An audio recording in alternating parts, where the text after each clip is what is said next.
here. You have people running around saying that we are holding the high days like this day on the wrong day.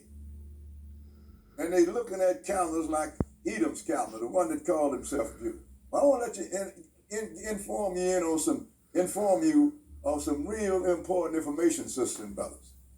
We used to buy the calendars from Edom outright. Over 30 years ago, we find out that Edom had changed the high day. This particular day, I think it was the first day of the Feast of Unleavened Bread. It fell on Friday. And when the sun went down that Friday, it went right into the weekly Sabbath days. What Edom did, he moved the day back one day and had the Feast of Unleavened Bread on Thursday instead of Friday. So I called. I got Brother Jones on the line, and we called. After going through 3 or 4 synagogues, we finally got to a place. They told me it was the headquarters of Bernard Britt or something like that. And I talked to a guy that supposed had been the chief rabbi. And I asked this guy, why have you changed the Lord's high day? He said, well, what you mean? I said, look, I'm not asking you if you change it. I know you changed it. I am asking you why. And still he kept him on, and I said, I adjure you in the name of the Lord, tell me why you changed the Lord's high day. And his answer was, because we don't want the people to have to deal with back-to-back Sabbath days. And I said to him, who gave you the authority to change the Lord's high day? He said, sir, his exact word was, sir, we set the policy for our people.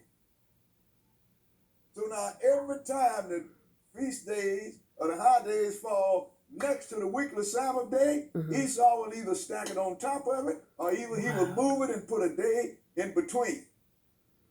My baby said that. And this is not an accident. It is on purpose. So whoever you are that think that this guy is right, then you are being led by the policy that they set for their people. So you must be their people too.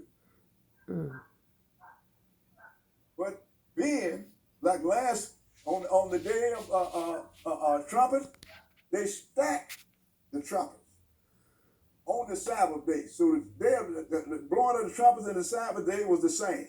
This time they put a day in between. They have been doing this, I don't know how long, but I found out about it over 30 years ago. That's why we started making our own calendars. But we have people out here that think just because the people that called Jews say something, it is correct. Yes, thank you. I want to let you know, sisters, brothers and sisters, that when it comes to the Word of God, the Lord gave this to Israel, and He is not Israel. So I just wanted to give you that tidbit. Thank you. Because the Lord told Ezekiel that if he bring a sword on the land and he don't warn the people going to die in their sins, but it's going to be on his head. Yeah. But if he warned the people, and the people still don't change, then they're going to die in their sin, but he have delivered his soul. So I want to tell you, whoever you are, you've been warned. And I want to let you know something that's always been mysterious to me. Why is it that people don't want to listen to the original, genuine Israelite? Exactly. And they'll turn around and listen to the fake one. The advice of the proselyte. Yes. I am the Israelite. Yes. The one that calls himself a Jew is a proselyte. I got historical facts for that. So believe what you want. But when you start talking about the Israel of God is wrong, do yourself a favor. Come up with your own proof. Yes. So that's all I have to say about that. It's just that I want you to remember, every time, pay attention, every time a high day falls next to the weekly Sabbath, Edom going to either stack it, move it forward, or move it back. It depends on where the high day falls. So now we're going to get right into this lesson. This is the Day of Atonement, sisters and brothers.